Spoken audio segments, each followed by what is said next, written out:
Olá, tudo bem? Bem-vindo ao Direto ao Ponto. Comigo na bancada hoje, Cláudio Antonioli, representante do Grupo Santa Cruz News, Thaís Baliello, representante do Jornal Atual, Diego Singulani, jornalista e radialista da 104 FM do Jornal Debate, e André Rubio, proprietário e representante jornalista do Achei Santa Cruz. A nossa poltrona vermelha dessa semana está ocupada por uma pessoa que foi nascida no dia 31 de agosto de 1968, em São Paulo. É filho de Antônio e Marina Mardegan, possui 51 anos de idade, é delegado de polícia, casado com Elaine e pai de Ana Luísa e Ana Beatriz. Foi aprovado no ano de 1987 no vestibular de Direito da ITE, Instituição Toledo de Ensino, aonde concluiu seu bacharel em Direito. Foi aprovado em concurso público de provas e títulos na carreira de delegado no ano de 1991, concluindo o curso de formação de técnico profissional em 92. Entre 1992 e 1993, foi delegado de polícia plantonista do 100º Distrito Policial, do Jardim Herculano. Entre 1993 e 1999, foi delegado de polícia titular do município de Espírito Santo do Turvo, tendo sido o primeiro delegado de polícia concursado da história daquele município. De 1999 a 2012, foi delegado de polícia titular do 1º Distrito Policial de Santa Cruz. De 2013 até os dias atuais, com a criação da CPJ de Santa Cruz, assumiu o cargo de delegado de polícia, coordenador da CPJ de Santa Cruz. Nosso convidado, Renato Caldeira Mardegan, possui ainda alguns cursos, como armamento e tiro, especialização em armas curtas, especialização em armamento e tiros para armas automáticas, simulação de desastre com múltiplas vítimas, formação de instrutores e examinadores de trânsito, extraordinário de instrutor de armamento e tiro da Academia de Polícia, especialização em carabina e submetralhadora, progressões em favela, investigações e técnicas de antissequestro, ocorrências envolvendo bombas e explosivos, treinamento para grandes eventos, Copa FIFA 2014, Criminal and Private Investigation, investigação criminal e privada realizada em New Jersey, nos Estados Unidos, e ainda capacitação e treinamento no combate à corrupção e à lavagem de dinheiro. E com esse curso, eu começo o assunto do nosso primeiro bloco. Primeiramente, doutor, bem-vindo ao programa, obrigado pelo convite. E o caso Sueli Feitosa é um dos que mais chamou a atenção, não só do município, mas de toda a região e até a nível nacional. O senhor é o que está à frente de todo o processo, toda a investigação. Recentemente foi divulgado pelo próprio prefeito o relatório final, segundo a perícia, da apuração dos resultados. O senhor até agora, a polícia até agora não se manifestou. Como está a situação? O relatório já foi entregue? Vocês já têm uma análise desses números? Bem-vindo. Obrigado pelo convite, obrigado aos repórteres aqui presentes, a todos os internautas que vão acompanhar o programa que vai ao ar. Já começou bem o programa, uma pergunta dessa, né? Temos que ressaltar aos nossos internautas, aos repórteres aqui presentes, que é um caso que está sob sigilo. Então, não se pode dar detalhes, não se pode informar sobre pequenas coisas que acontecem no caso, como aconteceu nos primeiros 3, 4 meses, quando houve a descoberta do caso, houve a notícia oficial, né, e a imprensa passou a cobrir de forma intensiva e bem exaustiva, né, esse caso que realmente chocou a cidade de Santa Cruz do Rio Pardo. Um caso que vai ficar para os anais da história, seja do município, seja da polícia, e que realmente nos pegou de surpresa, nos deixou assim, por alguns instantes, bastante preocupado, porque nós não tínhamos ideia de que forma nós iniciaríamos esse trabalho. Mas, enfim, juntamente com os outros colegas, os policiais, fizemos uma reunião a partir do momento da chegada da documentação oficial por parte da municipalidade, analisamos o que estava acontecendo e trilhamos uma regra, montamos um norte para poder começar a investigação, de que forma nós iniciaríamos. E na primeira semana, como é público notório, toda a imprensa divulgou exaustivamente, nós fizemos o trabalho de levantamento primeiro dos familiares da investigada, dos contatos fora a família, e fizemos a primeira operação, que foi uma busca e apreensão também amplamente divulgada e acompanhada pela imprensa, até para que ficasse de forma bem transparente, bem cristalino o trabalho minucioso que estava sendo feito e de forma bastante imparcial, no único intuito de tentar identificar os responsáveis e tentar identificar o montante, enfim, dar uma resposta primeiro ao município, sendo que o dinheiro pertence a toda a população santacruzense. E depois uma satisfação ao então prefeito que descobriu o caso, e posteriormente uma questão pessoal para a polícia, porque era um caso extremamente emblemático, acho que o primeiro na história. Eu tenho um arquivo muito grande da história da polícia de Santa Cruz do Pardo, e nunca houve algo dessa magnitude, né, envolvendo dinheiro público. E porque também na mídia nacional estava muito em voga a Lava Jato, enfim, tudo isso. Então, para a gente era uma experiência nova, né? A gente achava que só lá do lado de Curitiba que os caras investigavam isso, a gente nunca sonhava que isso poderia acontecer aqui, e passamos a ter um caso concreto e real. Então, nós pautamos as diligências e as investigações que tinham que ser feitas, sempre trabalhando com toda a equipe, todo mundo dando opinião, para que a gente pudesse fazer da melhor forma possível, e desencadeou essa investigação que já vem aí desde 2000, finalzinho de 2016, começo de 2017, então são 2 anos de investigação.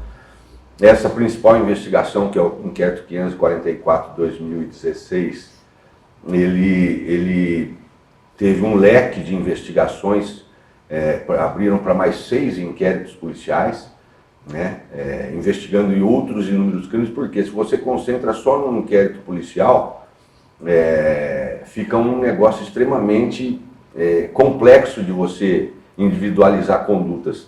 Então, conversando com o Ministério Público, eles entendiam que era interessante centrar um inquérito no desvio de dinheiro, centrar um inquérito em possíveis beneficiários, centrar um inquérito em possíveis sonegações fiscais. Então foram sendo divididos.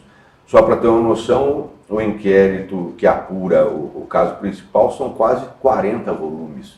Se você fizer a conta de que cada volume tem 200 páginas, você imagina o que tem de investigação lá dentro. Então é bastante complexo esse trabalho. Tudo bem. Vou fazer uma pergunta um pouco mais para o lado pessoal dessa questão dessa investigação. Uma investigação, como o senhor acabou de falar, histórica até para a cidade e tal. A sua relação com a cidade, de ser, né, daqui, apesar de ter nascido em São Paulo, atrapalha, ajuda aquilo das pessoas. Você vai numa festa, a pessoa quer saber os detalhes da investigação, são seus amigos, né? Tem essa ligação com a cidade, atrapalha, você lida de boa, como que funciona? Muito bem, Thaís. Eu sou nascido em São Paulo, mas eu ganhei o título de cidadão santacruzense agora, a questão de alguns anos atrás. Então, sempre me senti santacruzense, só faltava a formalização. É extremamente complicado, mas a gente tira de letra. Desde que eu optei por voltar para Santa Cruz, eu tive a oportunidade de ficar em São Paulo, tive a oportunidade de ir para outras regiões do estado, e optei por vir para cá, até por causa da família. Meus pais não eram mais jovens e tal, então a gente tem que aproveitar enquanto os pais estão juntos. É difícil, principalmente um caso como esse, como eu coloquei aqui, que envolve o dinheiro de todos nós. Então é assim, quando o caso estava no auge, né, da descoberta e das investigações, era extremamente difícil de ir em algum lugar, porque todo mundo perguntava. E não é só esse caso, é que esse caso chamou muita atenção, mas qualquer coisinha que acontece em Santa Cruz que sai fora da normalidade, é difícil até de andar na cidade, de ir na padaria, de ir até a missa. Eu brincava com os amigos numa época que nós tivemos uma avalanche de furtos a interior de residência, onde assim, foi uma situação assim, delicada para a polícia. Ela investigando, na época não existia tecnologia, só para se ter uma noção, o nosso internauta, nessa investigação desses furtos, a gente tirava foto dos suspeitos e era ainda no filme, né? E aí, como a polícia ela não tinha recurso, tinha que comprar o filme de 36 poses e tinha que esperar dar os 36. Então, às vezes, tinha uma pessoa para reconhecer na delegacia e o filme ainda estava na máquina, não tinha como mostrar o suspeito. Aí, a investigação ela gatinhava. Enfim, conseguimos achar o cara era de Londrina, no Paraná, morava num bairro aqui, estava aí residindo há pouco tempo, mas chegou um ponto da investigação, foram acho que 8 meses até chegar no cara, que eu ia na padaria e perguntava, eu ia no hospital e perguntava.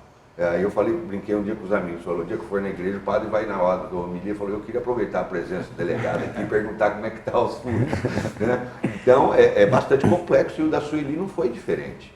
É um caso emblemático, um caso que realmente chamou muita atenção e não deixou de ser diferente, né? Onde eu ia, todo mundo perguntava, e até hoje. Olha que coisa, passados 2 anos, obviamente o caso ainda está numa finalização, né? Porque nós dependíamos de alguns documentos, e até hoje, aonde vai, viu? E o meu dinheiro? Como é que fica? Eu falo, ó, nós fizemos isso, aquilo, estamos trabalhando. Cláudio. Agora, é um conjunto, é uma orquestra, né? Não sou eu sozinho, né? Se eu pudesse prender, analisar as provas e a condenar, seria diferente. Como existe uma ordem democrática onde tem alguém para investigar, alguém para denunciar, alguém para julgar, esse trâmite tem que ser seguido e garantido todos os direitos constitucionais, é óbvio. Vai lá, Cláudio. Doutor, prazer voltar a falar com o senhor, bom tempo que não entrevisto. O senhor, numa parte aí da resposta da Thaís, que as pessoas perguntam, e meu dinheiro? O dinheiro da população vai ser devolvido aos cofres do município de alguma maneira? Então, boa pergunta. Todo mundo sabe o quanto foi feito do sequestro dos bens da investigada durante as diligências. Isso é prematuro de ser colocado, até porque eu não conheço o montante do que foi desviado. Eu recebi ontem um relatório, a auditoria interna da prefeitura, um documento bastante extenso.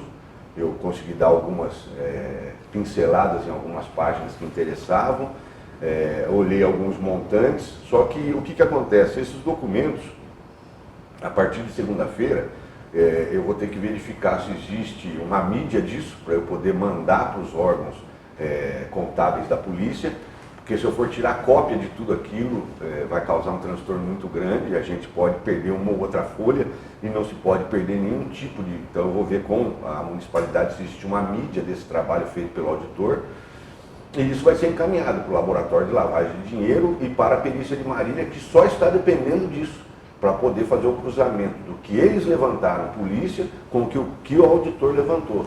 E aí se ter um montante real, aí sim poder divulgar o que realmente foi desviado. E aí verificar se corresponde, pelo menos se aproxima do que foi sequestrado.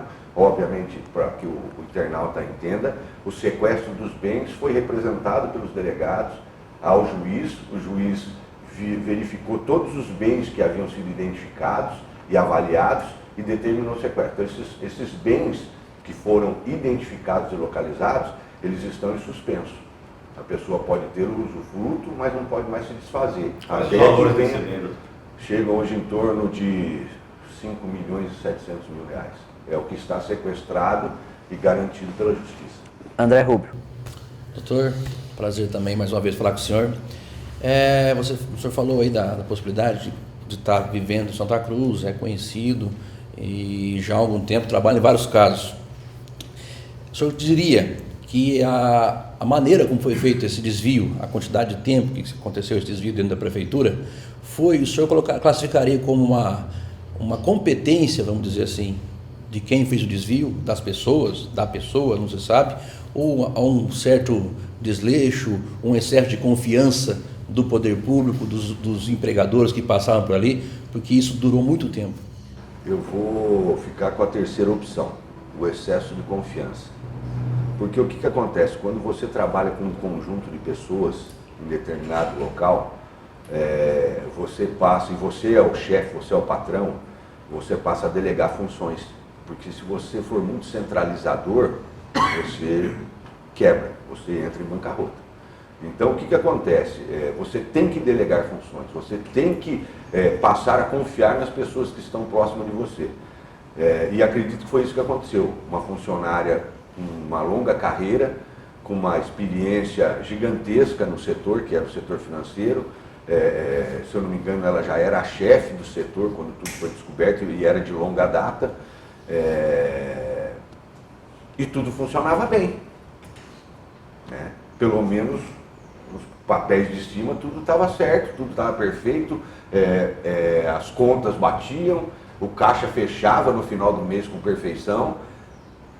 Então eu fico com a opção do excesso de confiança, porque acontece, e acontece com qualquer um. Diego? Dr. Mardegan, seja bem-vindo, saudações alviverdes. 2 perguntinhas. Primeiro, o senhor citou a questão do ineditismo do caso, para todos que estão envolvidos de alguma maneira nele. A gente teve a divulgação da descoberta do rombo pela prefeitura antes da informação chegar à Polícia Civil. De alguma forma a polícia ela teve que correr atrás.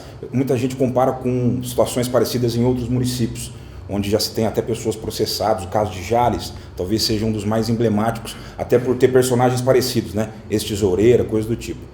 Mas aqui em Santa Cruz a gente sabe que a Polícia Civil foi informada da situação após o caso ter sido tornado público pelo prefeito Otacílio. Eu queria saber como isso impactou nas investigações. E emendando a segunda pergunta, eu lembro que quando o caso ainda não estava sob sigilo, aquele alvoroço todo, o senhor deu algumas declarações no sentido de que, olha, tem muita gente aí que não está dormindo, é bom ficar esperto. Usou até a expressão que quem tinha parado de fumar talvez voltasse a fumar de preocupação.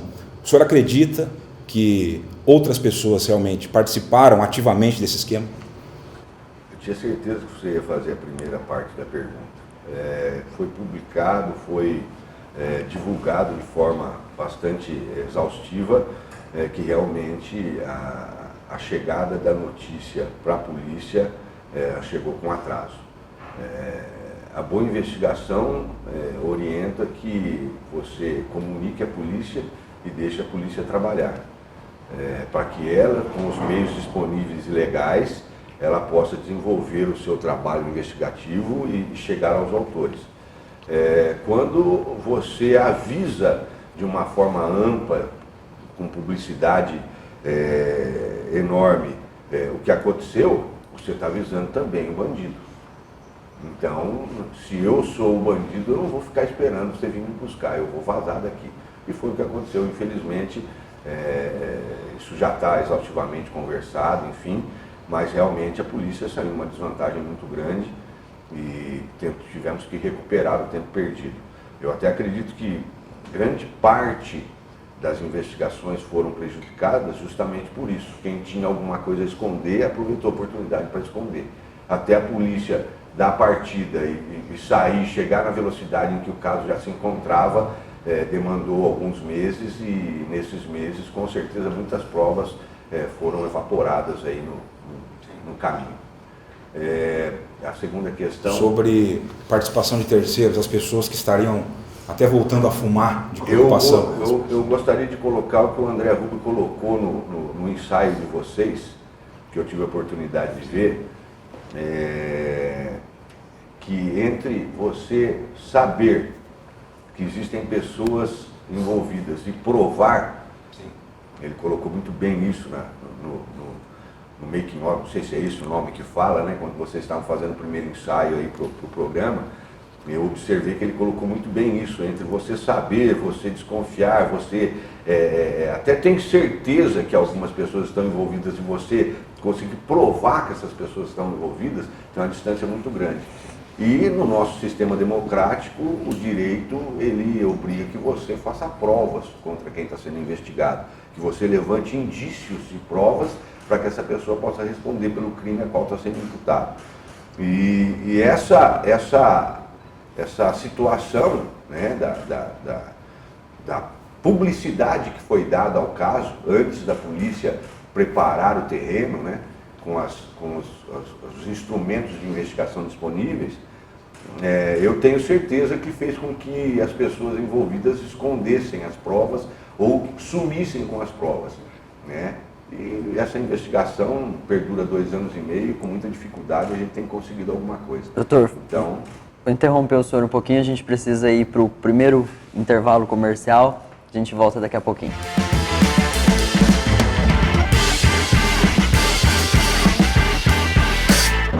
No celeiro do mundo, as máquinas não param. São elas que nos movem, nos unem, nos transformam. Somos uma empresa em movimento que não para de crescer. Nossas unidades de recebimento em Santa Cruz do Rio Pardo, Cerqueira César e Piraju têm hoje capacidade para armazenar mais de 1 milhão de sacas de grãos. Cerealista Solimão. Grãos que alimentam o futuro.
Estamos de volta no segundo bloco do Direto ao Ponto, hoje entrevistando o delegado de polícia de Santa Cruz do Rio Pardo, Renato Caldeira Mardegan.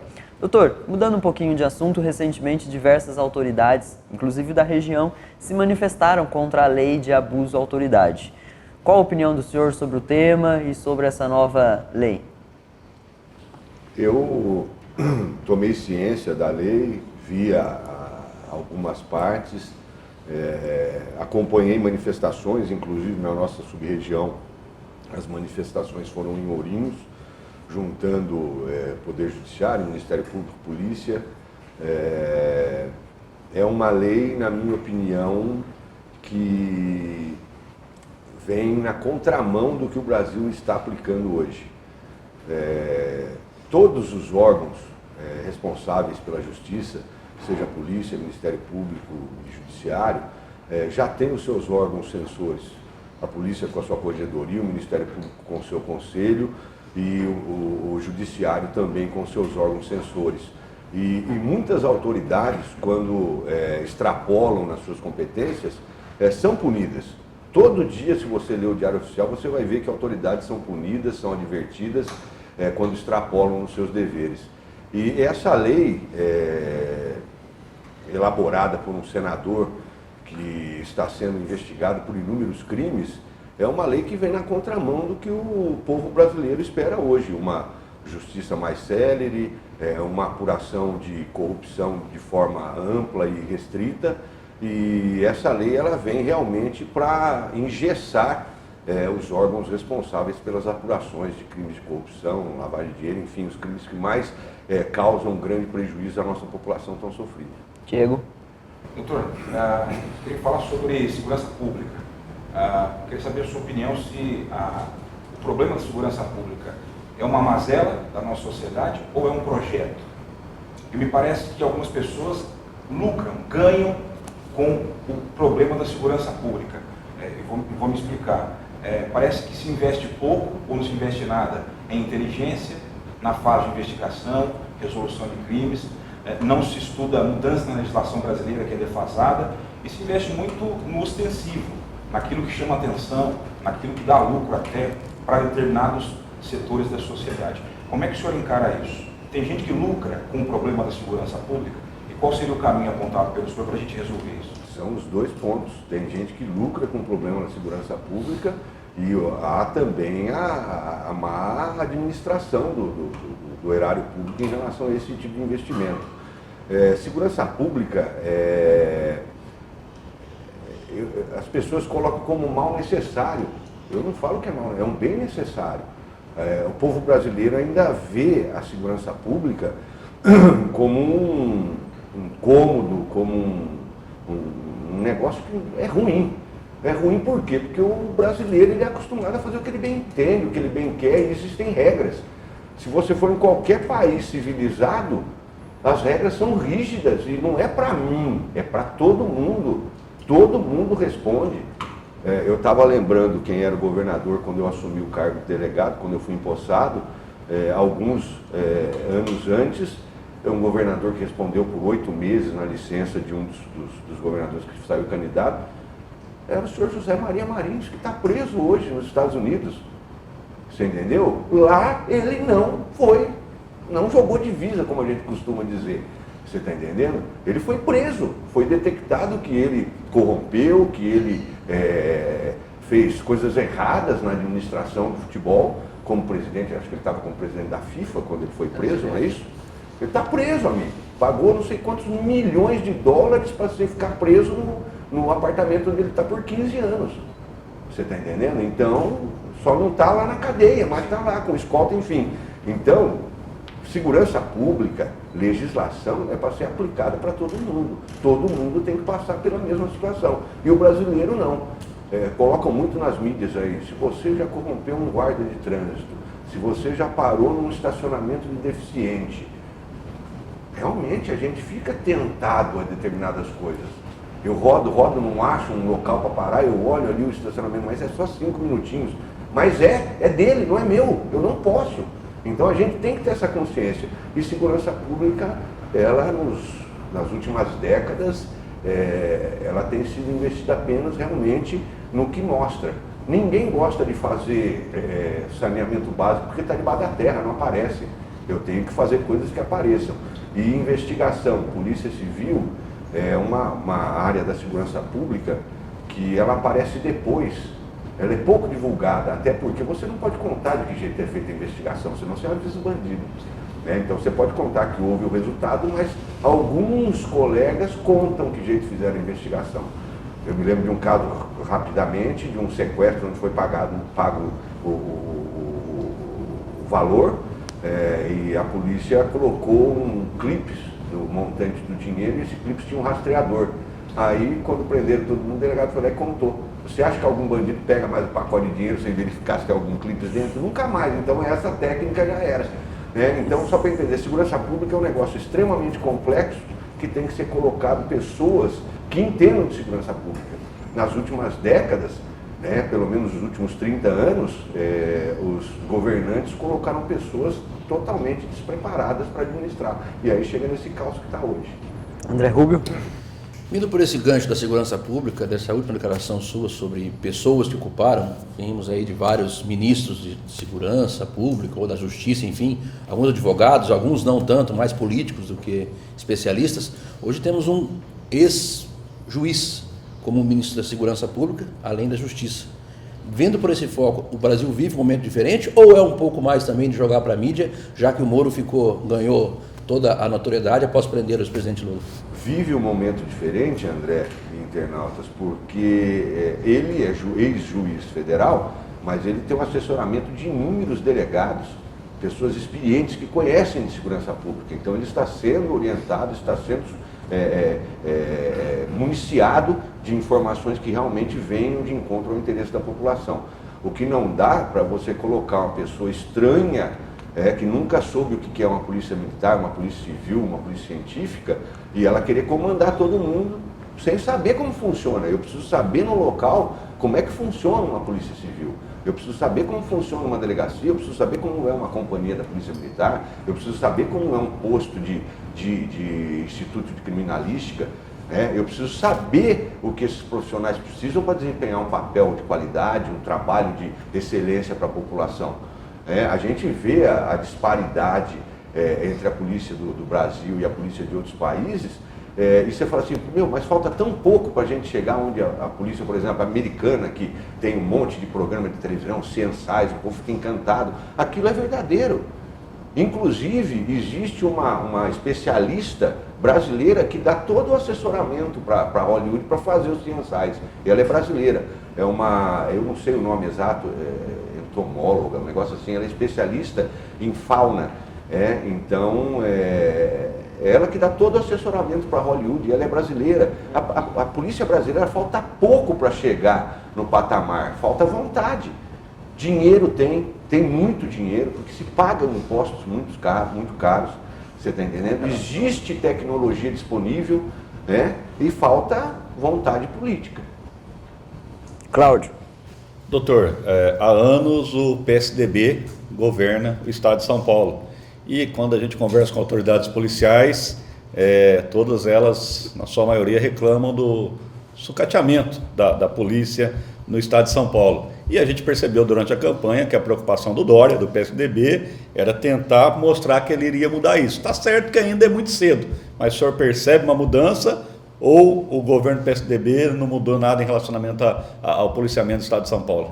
Bom, você colocou um partido administrando o estado de São Paulo durante, acho que quase 3 décadas, 2 décadas e meia. Eu acho que não pode se observar como partido, você tem que ver as pessoas que estão no partido. Porque o partido ele tem uma linha ideológica, mas nada impede que o indivíduo que está ali, ele tenha uma conduta profissional. Ainda como você colocou, é prematuro falar alguma coisa sobre o novo governador, mas ele está procurando, de uma forma bastante técnica, certo? Cercar a segurança pública de profissionais capacitados.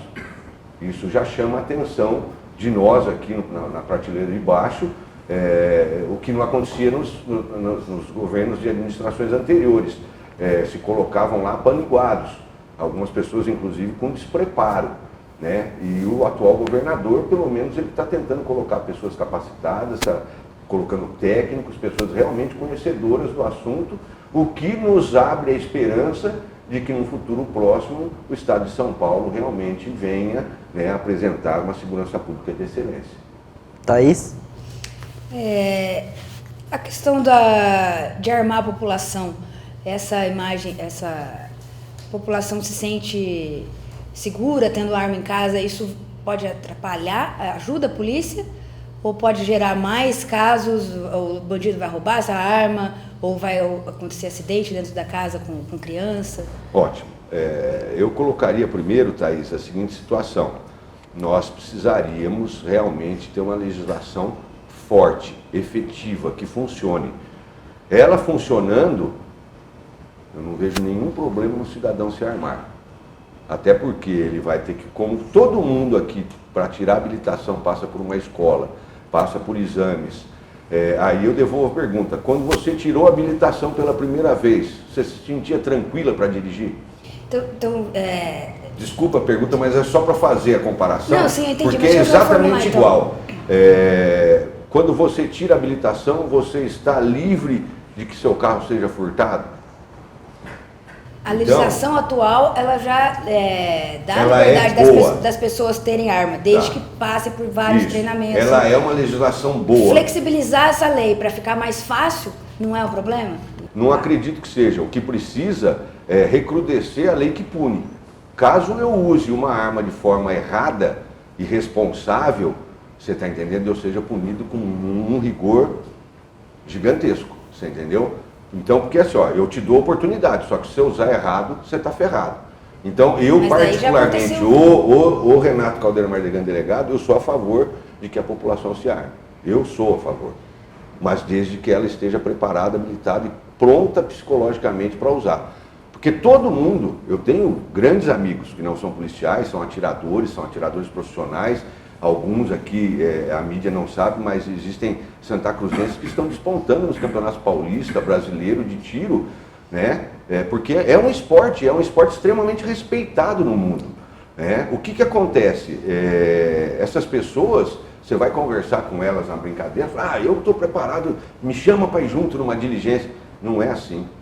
Usar a arma e ter que disparar a arma contra alguém é extremamente complexo, envolve uma gama de situações psíquicas e emocionais gigantescas, então não é fácil usar arma, por isso que eu acho que para que a população possa ter essa flexibilização, a legislação tem que ser dura para ver se o cara fala assim, será que compensa eu ter uma arma em casa? E se eu precisar usar, olha o que eu vou sofrer de consequência. Isso tem que estar claro. Aí cada um opta pelo caminho que quer. Né? A gente, quando tira a habilitação, a gente tira a habilitação de carro. Aí a autoescola pergunta, você não quer tirar de moto? Ah, eu quero. O risco de pilotar moto é gigantesco. Né? A chance de você sofrer um acidente e ceifar sua vida é enorme. O trânsito do Brasil mata mais do que arma de fogo. Isso são estatísticas. Né? O trânsito do Brasil é um dos mais violentos do mundo e mata mais, né, se compara à guerra do Vietnã.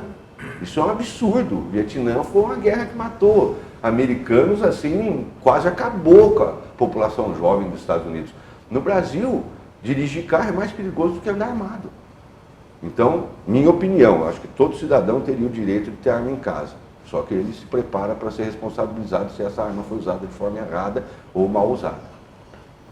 Doutor, eu queria fazer uma pergunta relacionada ao ministro Sérgio Moro. O André fez a sua também. E queria fazer um link a uma fala sua, quando a gente tratava do caso Feitosa, que entre você acreditar, ter certeza de um fato e provar a uma distância grande, já que vivemos no Estado democrático de direito, existe a figura que investiga, a que acusa e a que julga. Como é que o senhor tem analisado... E a que defende. E a que defende, importantíssimo, sobretudo numa democracia. Como é que o senhor tem enxergado essas polêmicas envolvendo o ministro e ex-juiz Sérgio Moro, o vazamento de mensagens que demonstram, até onde a gente acompanha, que a figura do juiz natural, em alguns momentos, no caso da Operação Lava Jato, se confundiu com a função de inquisitor, com a função de denunciante, né? E até eu faço essa pergunta para o senhor, porque o senhor é muito legalista, e a gente acompanha o trabalho da Polícia Civil em Santa Cruz, e isso é uma conduta que a gente percebe desde sempre. Eu queria saber a sua opinião sobre isso.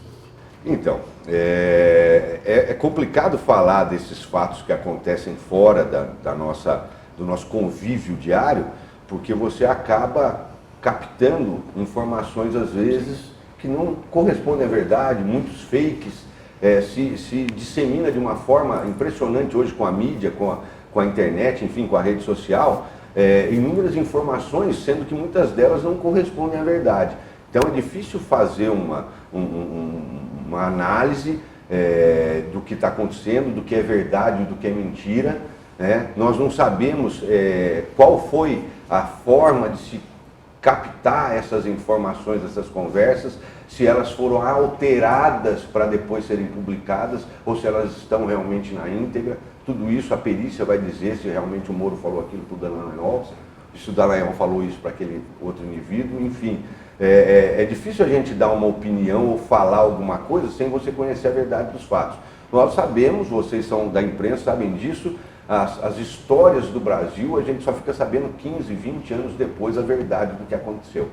Né? Então, o que eu vejo é o seguinte, como existe uma regra, o Código de Processo Penal, a Constituição Federal, essas regras têm que ser observadas. Que seja no limite, mas que sejam observadas. Os fins justificam os meios? Não, não justificam.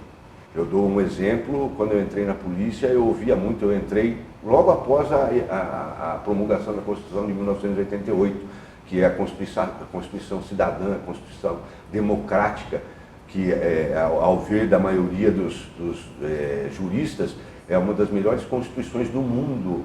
Pena que ela não é aplicada. Né? Em matéria de legislação, ela é impecável. O problema é todo mundo engolir o artigo 5º, que todos são iguais perante a lei.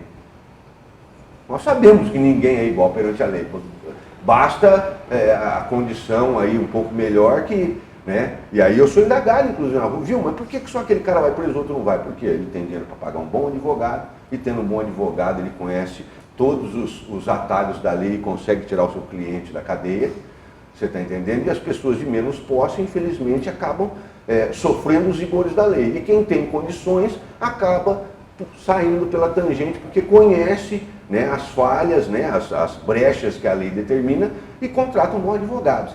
Então, eu falei, então cadeia é para pobre. Eu falei, até que se mude as regras no Brasil, cadeia é para pobre. Então, Diego, só complementando a sua indagação, É muito difícil falar da atitude do ministro Sérgio Moro, dos procuradores de justiça, enfim, porque a gente não conhece a verdade dos fatos. Nós conhecemos o que foi publicado na mídia, seja ela de esquerda, seja ela de direita, seja ela de centro, você está entendendo? Cada um fala uma coisa e só daqui 15, 20 anos é que nós vamos ter a verdade dos fatos. Doutor, vou ter que interromper o senhor um pouquinho, vamos para o segundo bloco de intervalo comercial, a gente volta daqui a pouco.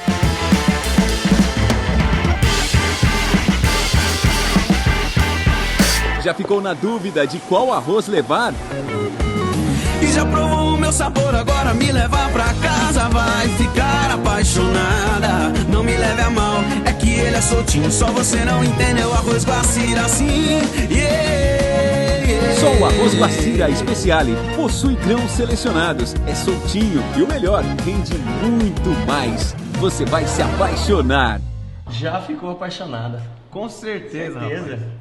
Competência e dedicação é no supermercado São Sebastião. Qualidade e tradição só no supermercado São Sebastião. Preços baixos, bom atendimento, garantia de satisfação. Vem para o supermercado São Sebastião. Vem para o supermercado São Sebastião.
Estamos de volta, terceiro bloco do Direto ao Ponto. Nosso convidado da semana, o delegado de polícia, Renato Caldeira Mardegan. Doutor, eu quero voltar em um assunto que a gente já comentou aqui hoje, caso Sueli Feitosa. Em momentos de delações premiadas, Santa Cruz estreou a delação pública, que foi um ato onde o advogado de defesa levou toda a imprensa para Bauru e realizou diversas denúncias, contou algumas histórias. Aquilo ajudou a polícia? Aquilo foi utilizado ou está sendo utilizado pela polícia? Aquele documento foi juntado aos autos. Obviamente que a polícia ela não descarta nenhuma informação e checou todas. Só que aquilo não pode ser tratado como uma delação, conforme prescreve a lei, né, que trata desse assunto. A delação ela é feita de forma totalmente diversa daquilo lá. Ela é feita geralmente num gabinete com o Ministério Público ou com a polícia. São angariadas as informações e já checadas provas, algumas de imediato, outras logo em seguida, e não é daquela forma que é feita. Então ali foi uma declaração pública. Obviamente a polícia juntou aos autos, bem como o Ministério Público, toda aquela documentação e está investigando conforme as determinações superiores. Pode ter sido uma cortina de fumaça? Não. Não, acredito que não. É um direito da investigada apresentar as informações que tem. E a nossa obrigação de procurar ir atrás e achar provas, né? Então, eu só acho que a forma como foi feita é que foi um pouco equivocada, mas cada um escolhe o caminho a seguir. André. Ainda nessa história fatídica da Sueli Feitosa, que tanto mexe com todo mundo, a gente percebeu um certo momento, um certo atrito, um desgaste entre polícia, equipe de investigadores e prefeitura, membros políticos que estavam na imprensa, até alguns casos tem um ataque, uma parte da imprensa comprou um lado, outra parte ficou mais sem tomar posição, enfim. Chegou a desgastar em função até da estratégia do advogado da defesa, dessa delação, que acabou jogou um monte de coisa no ventilador, nome de muita gente, em algum momento essa relação pessoal ou até profissional, institucional, eu diria, entre esses agentes políticos e polícia, investigação, estremeceu alguma coisa também? Fica um pouco estremecido, André, porque você se coloque no lugar do chefe do executivo. Eu vou lá na sua casa todo dia mexer nas suas coisas para ver se tem alguma coisa errada. Às vezes eu não estou nem procurando coisas erradas em relação a você, mas eu te incomodo, eu te perturbo. Você fica numa situação desagradável. Então, qual que é a reação do ser humano? Não é do chefe do executivo, do delegado, do ser humano. Ele se retrai, ele tenta se defender, ele tenta... Então, realmente fica uma situação, mas isso está superado. O prefeito entendeu o trabalho que a polícia fez, ninguém está aqui querendo crucificar ninguém, nós estamos querendo apurar os fatos. Então, muitas das vezes que nós estivemos no Paço Municipal ou tivemos em alguns outros locais, não foi com o objetivo de ofender ninguém, incomodar ninguém ou macular ninguém, simplesmente angariar provas para esclarecer os fatos e trazer a verdade. Ele não chegou no pessoal. Não tem como, não. A gente não trabalha com o pessoal na polícia, a gente trabalha com o que o indivíduo fez, com o crime, ou seja lá, o que foi infringido, e a gente está ali para apurar. A gente não vê o lado pessoal, não tem como ver. Se você olhar para o lado pessoal, você não serve para ser profissional de segurança pública. Cláudio? Doutor, o senhor citou numa das respostas a polícia norte-americana. Na sua apresentação também, o Renan disse que o senhor passou um tempo fazendo um curso nos Estados Unidos. Estruturalmente, a parte estrutural das polícias dos Estados Unidos com o Brasil, a diferença é mais ou menos da NBA no basquete com o basquete brasileiro? Não, por incrível que pareça, a polícia brasileira tem muitos equipamentos bons, quase tão bons quanto da polícia americana. Acontece que a polícia americana ela tem regras rígidas de conduta. Você está entendendo? Lá a polícia ela tem a polícia fardada e a polícia sem farda, mas todos de uma mesma instituição. Você passa a não usar farda quando você vai subindo de posto, quando você vai prestando algumas provas. E lá também não existe polícia científica, polícia técnica. Lá os detetives, os agentes, aqui seriam os investigadores, eles se especializam, um em cadáveres, outro em fotografação. Por sinal, o equipamento, para quem gosta de fotografia, é de fazer inveja ao melhor repórter do mundo. Se tem um repórter profissional de fotografia lá, a máquina dos policiais é 3 vezes melhor. Aqui é a pior que tem. Então, eu acho que é isso que a administração ainda precisa entender. Que não é a pior viatura que vai para a polícia. Pelo contrário, tem que ser a melhor. É essa viatura que vai salvar a vida da população. É essa viatura que vai salvar o povo. Dirigida por profissionais que são pagos pelo Estado. Então lá a gente conheceu, por exemplo, num condado próximo a Nova York, segundo o policial brasileiro, policial americano que é brasileiro, está lá há 19 anos como policial, e ele que foi o nosso guia lá para conhecer a polícia de Nova York, Nova Jersey, onde nós ficamos hospedados, e nós fomos nesse condado chamado Berger. É como se fosse assim, a seccional de Ourinhos e mais alguns municípios. Santa Cruz, São Pedro, Espírito Santo, Timburi, olha. O que acontece? Esse condado tem um xerife. E lá, o xerife ele é eleito a cada 2 anos. Pela população. A população é que escolhe o chefe de polícia. O chefe de polícia vai até o chefe do executivo e fala, quero contratar o Cláudio, o Diego, o Renan, o André e a Thaís. Esses são bons policiais, eles vão fazer a escola, se eles passarem na escola eles vão ser policiais. Por quê? Porque eu vejo no perfil deles que eles são bons no que fazem. Então lá o policial é contratado, como mãe demitida, como se fosse uma empresa privada, certo? E lá é visto como um prestador de serviço de excelência. O senhor seria favorável à unificação da Polícia Militar com a Polícia Civil?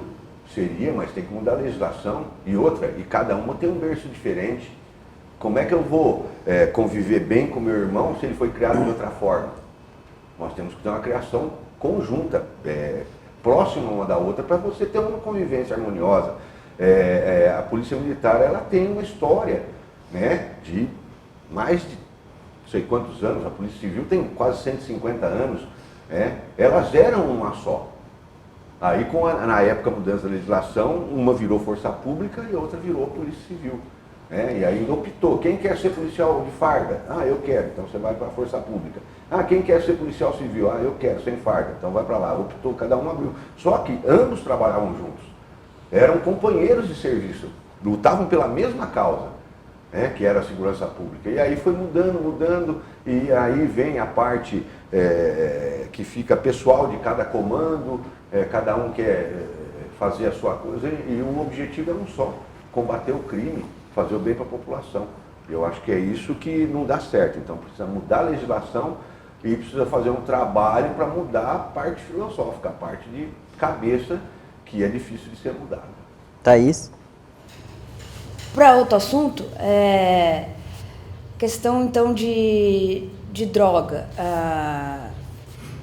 O tráfico, se eu conversar com muitos traficantes, são contrários à legalização da maconha, por exemplo, porque eles vão perder um mercado. O país pode ganhar imposto com isso. Qual a sua opinião? Fazendo uma lei amarrada, pode ser bom? Ou a polícia é totalmente contra isso? Bom, eu não vou falar pela polícia como um todo, vou falar como Renato, delegado. Eu sou contra a legalização da droga. Por quê? Porque toda vez que se legaliza uma coisa que está provada que faz mal, você abre precedentes. Cigarro, a arrecadação de imposto é gigantesca, E quantas pessoas perdem a vida por causa do cigarro? Mas como é uma droga legal, vamos tocando o barco. Então, o problema é que fumar cigarro não deixa ninguém louco, não deixa ninguém alterado e com a possibilidade, vou colocar bem, com a possibilidade de cometer ilícito.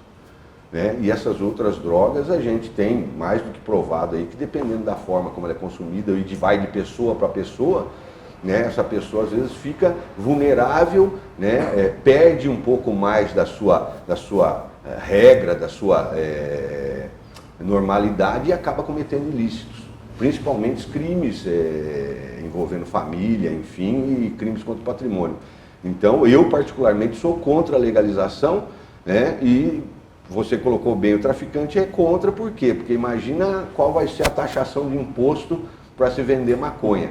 Aí começa aquela parte que a gente vê aí, O cigarro do Paraguai, por que tem? Porque o cigarro normal é caríssimo, custa R$10 o maço, o outro eu pago 2, mas e a qualidade do outro?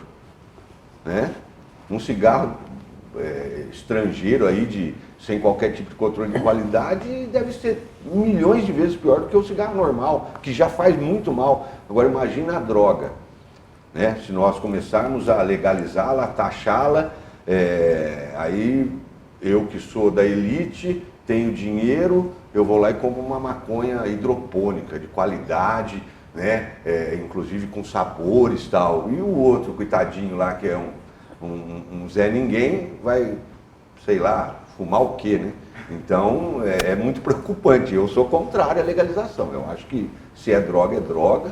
Mas vamos trabalhar na parte medicinal. Opa, aí vamos discutir com o médico, alguma outra coisa, alguma outra oportunidade. Mas sou contra a legalização da droga pelas consequências que eu vivo há 28 anos. Vendo pessoas o álcool sofrendo. Não traz essas consequências também? Também, mas quanto paga de imposto numa garrafa de uísque? Ou numa garrafa de pinga?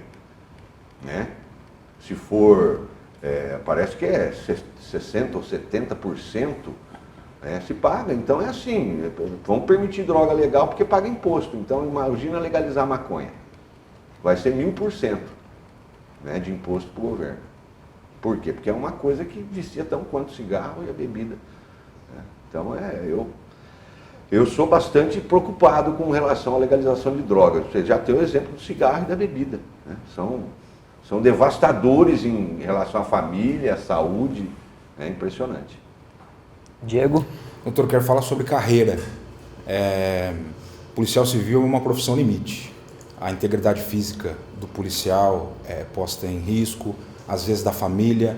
Existe uma tensão psicológica que é inerente também a essa profissão. Eu queria saber do senhor o que de melhor a carreira de policial civil e como delegado trouxe para a sua vida e também qual foi o preço mais caro que o senhor pagou por ter escolhido essa profissão? Muito bem. A profissão é quase igual um sacerdócio, porque você abre mão de família, você abre mão dos seus dias de lazer, enquanto todo mundo está curtindo a praia em janeiro e fevereiro, a polícia, em sua grande maioria, está trabalhando, inclusive na praia às vezes, cuidando dos turistas. No carnaval, onde todo mundo se diverte, já não é mais o caso de Santa Cruz, porque acho que nem tem mais carnaval na região, é difícil ver. Enquanto todo mundo se diverte, a polícia está trabalhando.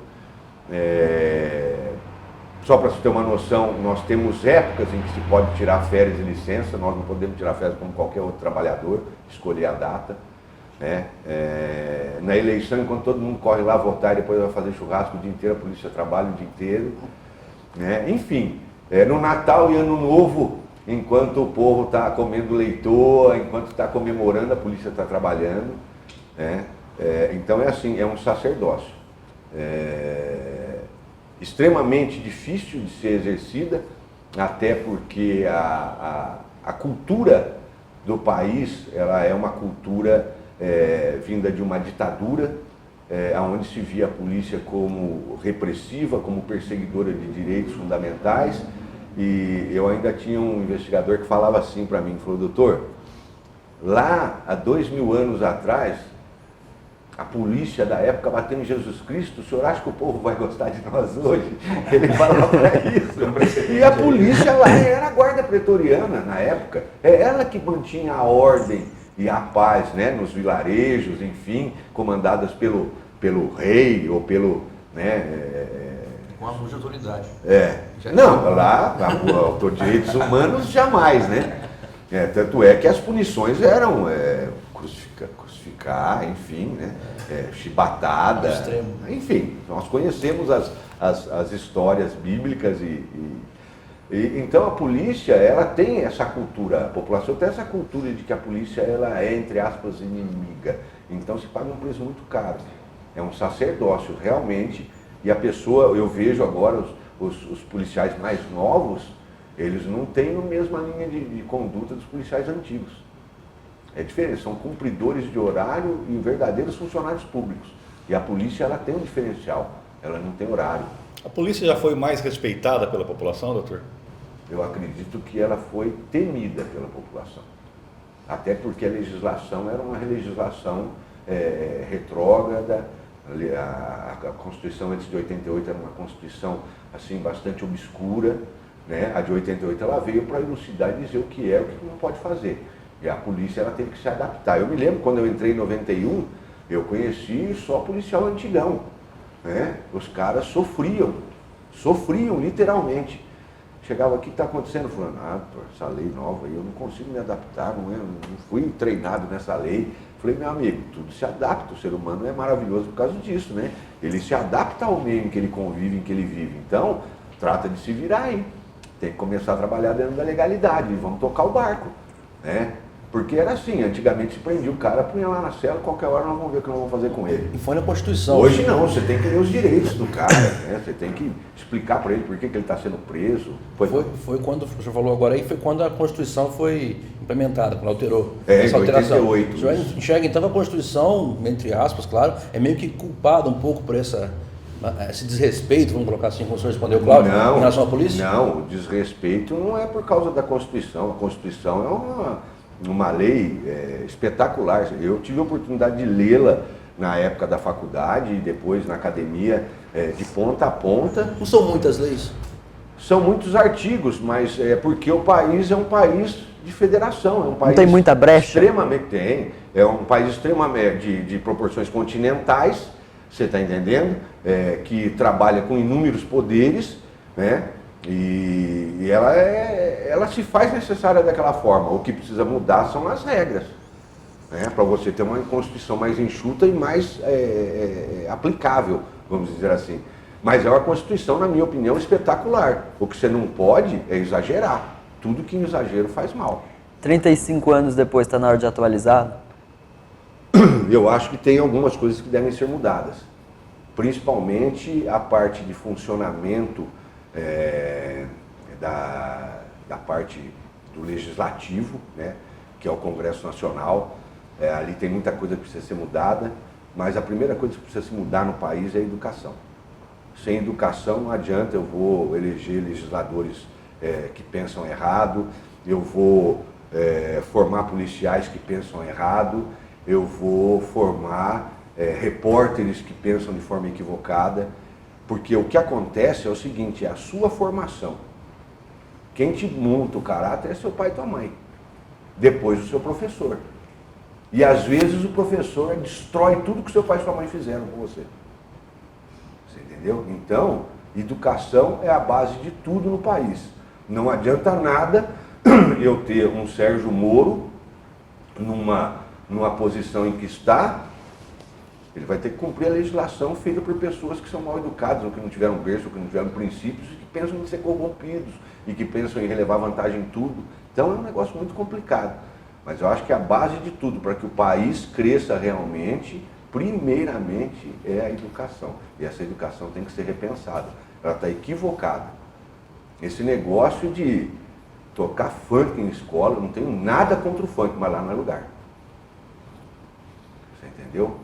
O funk, como dizia uma conhecida psicóloga que eu conheço, muita amizade, ela é uma dança primitiva, uma dança de quase um acasalamento, é um negócio extremamente primitivo.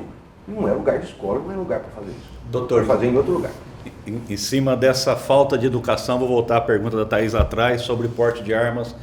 Devido a essa falta de educação da população, não seria temerário armar essa população? Por isso que eu falei que precisa mudar as legislações.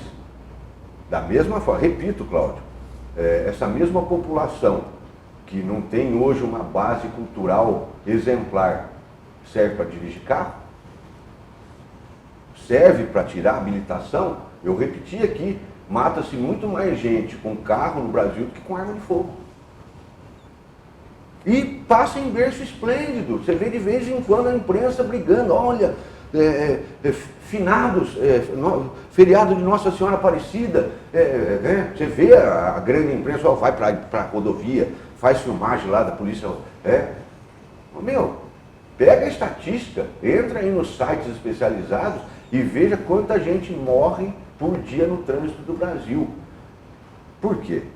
Legislação, em vez de fazer uma legislação dura, né, em vez de punir de forma exemplar, tanto é que quando entrou a primeira vez a lei da embriaguez em vigor, com o Código de Trânsito com algumas penas assim mais duras, nossa, causou uma celeuma gigantesca no condutor de veículo, né? Só que daí já tinha um monte de brecha.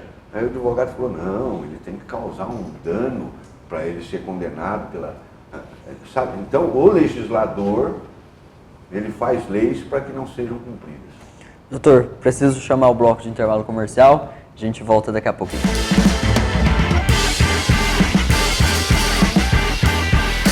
Já ficou na dúvida de qual arroz levar?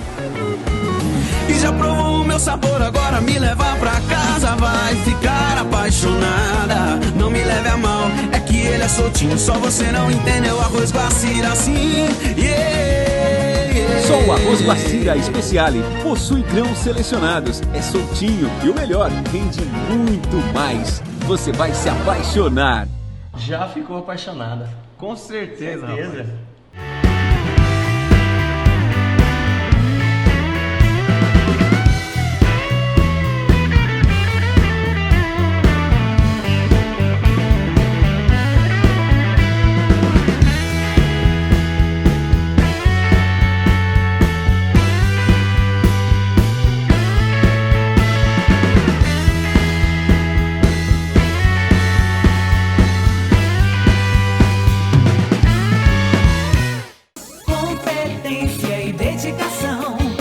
Supermercado São Sebastião, qualidade e tradição.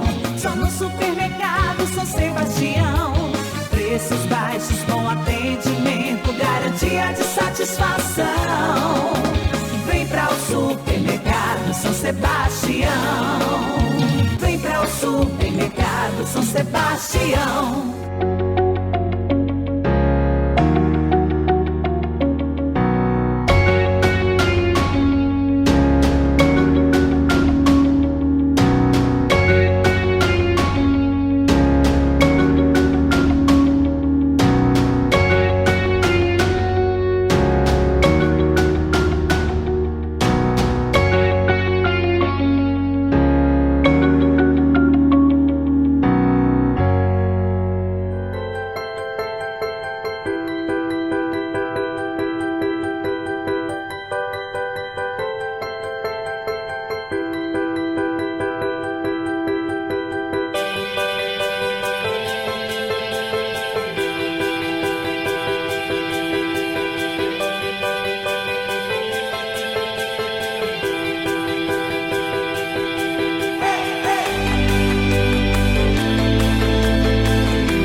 No celeiro do mundo, as máquinas não param.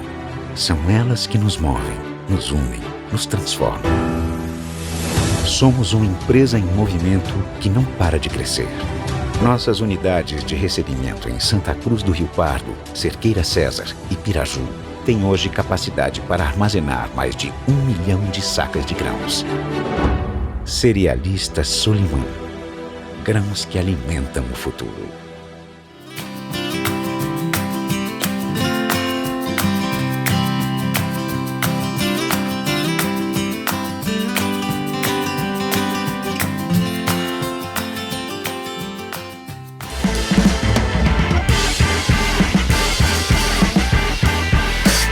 Estamos de volta no último bloco do Direto ao Ponto, entrevistando esta semana o delegado de polícia, Renato Caldeira Mardegan.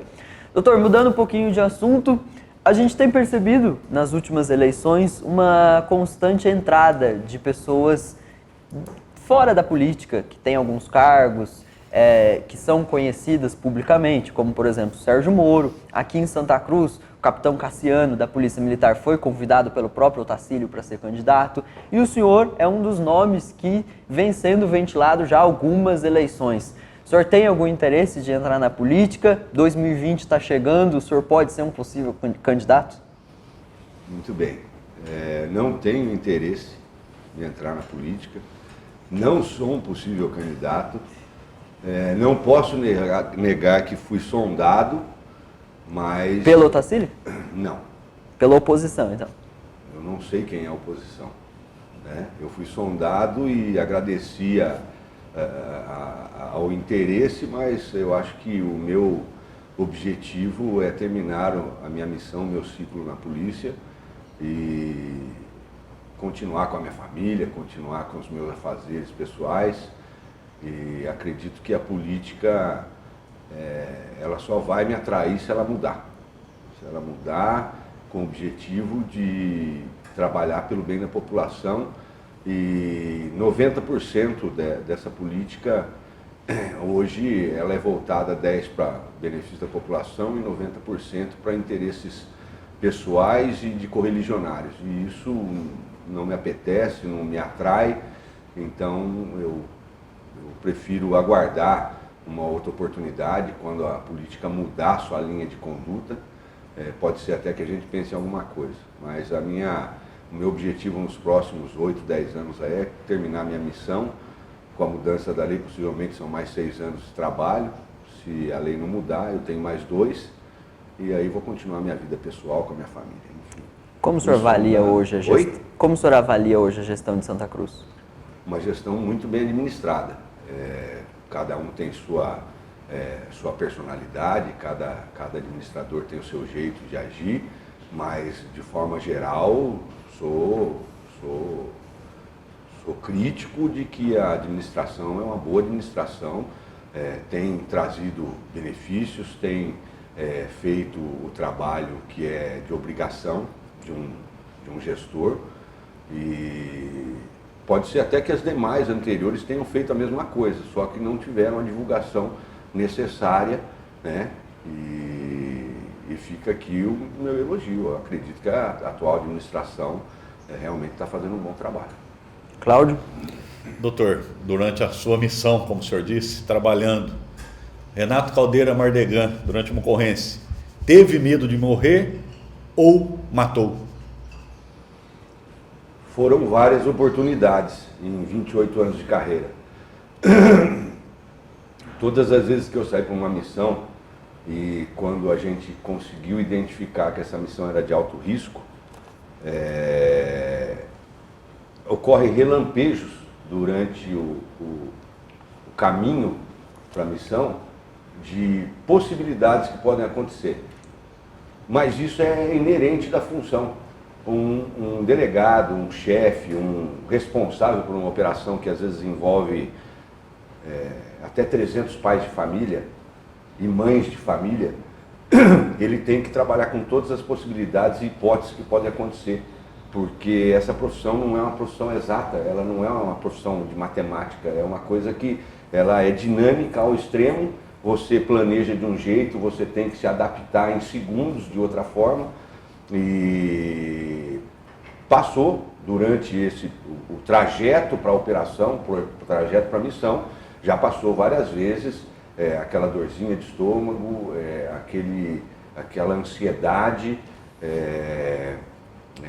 aquela preocupação do que poderia ocorrer. E para o chefe de polícia, para o delegado de polícia, que é o responsável por todos aqueles pais e mães de família, e para que a operação transcorra de forma positiva, né, sem qualquer tipo de percalço, é mais pesado, porque se algo de errado acontecer, sou eu que tenho que me responsabilizar, eu tenho que ser o responsabilizado, porque eu fui o chefe, eu fui o coordenador da operação, eu fui o responsável por aquilo. Quando dá tudo certo, parabéns, não foi mais que obrigação. Quando dá errado, você responde e ainda tem o peso de ter que dar a notícia para o familiar. Alguma vez deu errado, senhor? Já aconteceu comigo uma vez, em 28 anos, eu perdi um investigador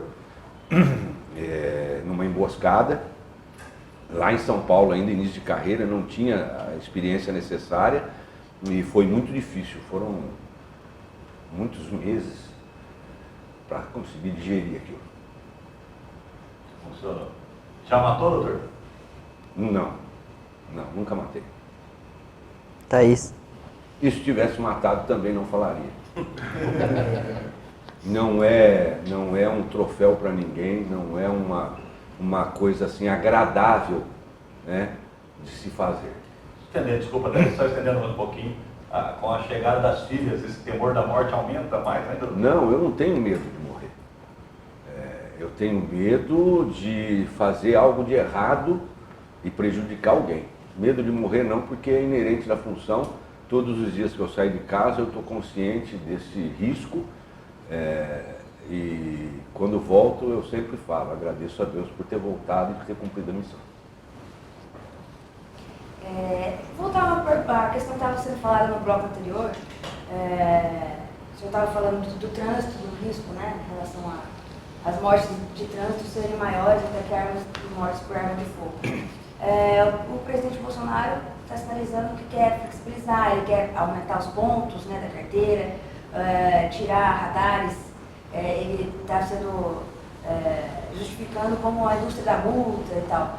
Mas isso não vai causar mais acidentes e aquela sensação de impunidade aí para quem quer correr, quer infringir as leis de trânsito? Sem dúvida, quando você flexibiliza, quando você facilita algumas coisas que vêm justamente para brecar, você abre uma oportunidade de que coisas piores aconteçam.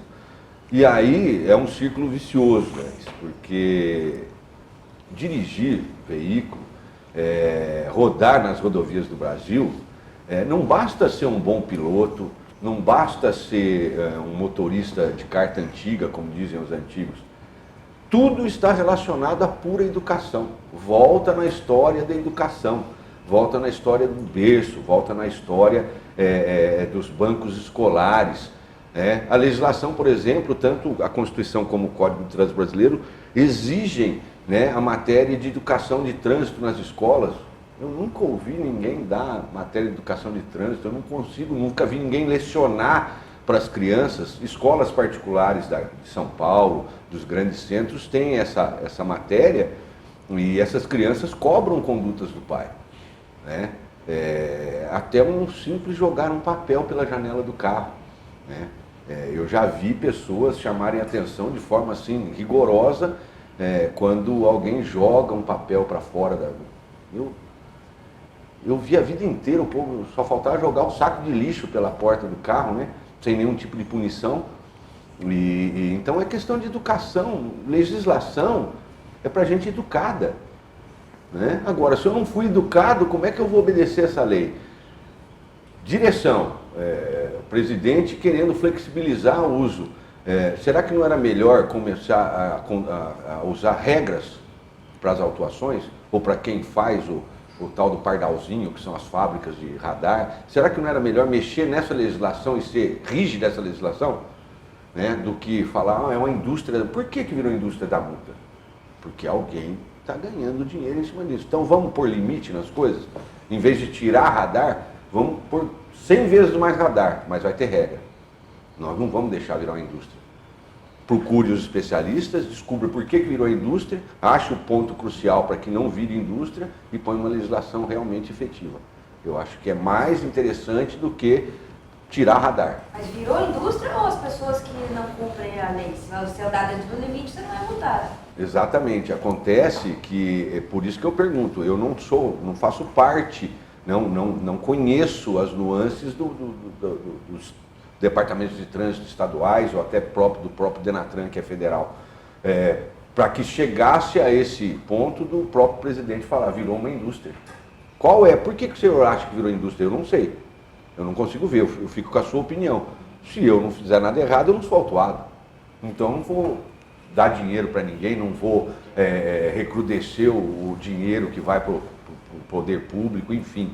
Né, que era um dinheiro que deveria ser revertido para melhoria nas estradas, mais ambulâncias, enfim, mais estrutura, né, para que a malha viária brasileira fosse espetacular. E nós que estamos num estado bastante rico, nós temos uma malha viária maravilhosa, mas você saiu Minas Gerais, sair em outros estados aí é deprimente. A possibilidade de você sofrer um acidente e morrer é gigantesca. Diego? Doutor, eu tenho que entrar num assunto mais áspero, uma seara delicada, mas eu tenho que fazer essa pergunta. O senhor sente saudade do Durão do Sertão? Muita saudade, muita saudade. É uma fase da minha vida que me marcou muito. Foram 7 anos trabalhando em rádio, como locutor sertanejo, e o pseudônimo era Durão do Sertão, um apelido dado por amigos de infância. E que pegou bem, né? Enfim, é uma fase assim da minha vida que deixou muita saudade e quem sabe, depois que eu cumprir a minha missão na polícia... Tem mais ou menos um prazo aí para a carreira de delegado, já vislumbra voltar para os microfones? Eu estava com um amigo essa semana e nós fomos ouvindo rádio e ele fez o seguinte comentário: puxa, Marlene, como está difícil ouvir rádio na região. Eu parei, fiquei pensando aquilo, falei, mas por quê? Só propaganda, as músicas, pelo amor de Deus, e foi. E eu vi que ele realmente usava muito pouco rádio, né? Ao contrário de mim, que sou um rato de rádio, adoro ouvir rádio, eu vou virando todos os canais e vou ouvindo e tal. Ele estava lá com um pendrive com as músicas lá. Algumas até que vinham de encontro ao que ele estava falando, né? Reclamando que a música é ruim, a música do pendrive dele era horrível, né? Mas, enfim... E eu cheguei à conclusão que é verdade. Eu ouço algumas rádios, inclusive com locutores meus amigos, o cara toca 2 músicas e fala meia hora de propaganda, e não é esse o objetivo. Mas o que eu acho que acontece nessas situações é que é muita quantidade e pouca qualidade. Se você tivesse 3 ou 4 patrocinadores de qualidade, você teria um programa de excelência. Então hoje você tem 50 patrocinadores, né, e um programa extremamente pífio de ser ouvido. Mas... Por que Durão do Sertão? O Durão do Sertão ele surgiu de alguns amigos. Nós estávamos batendo um papo e tal, eu já fazia o programa e começou a fase em que eu ia fazer a locução, porque quando começou eu só punha a música e falava a hora, né? E aí o dono da rádio na época falou: Mardegan, porra, você tem uma dicção boa, você fala, você tem assim, uma desenvoltura grande, manda ver, começa a fazer o programa aí, atende o pessoal no telefone, põe as músicas que você acha que o povo vai gostar, porque o pulo do gato num programa de rádio, seja ele qual música for, qual estilo de música for, colocar músicas que você saiba que vão agradar. É aquela música que você ouve na sua casa, aquela música que você ouve com seus amigos numa festa, você fala, bom, essas músicas o pessoal gosta, tem as que eu gosto? Tem, essas você deixa para ouvir em casa. O cara que faz uma programação de rádio, ele não pode pôr música que ele gosta, ele tem que pôr música que o ouvinte gosta, né? Que o ouvinte quer ouvir. Puta, é uma mala essa música, mas ele quer ouvir, certo? E aí você trabalha com algumas músicas que podem se aproximar daquilo que o ouvinte quer ouvir e com qualidade. Então a programação é o pulo do gato, é o segredo.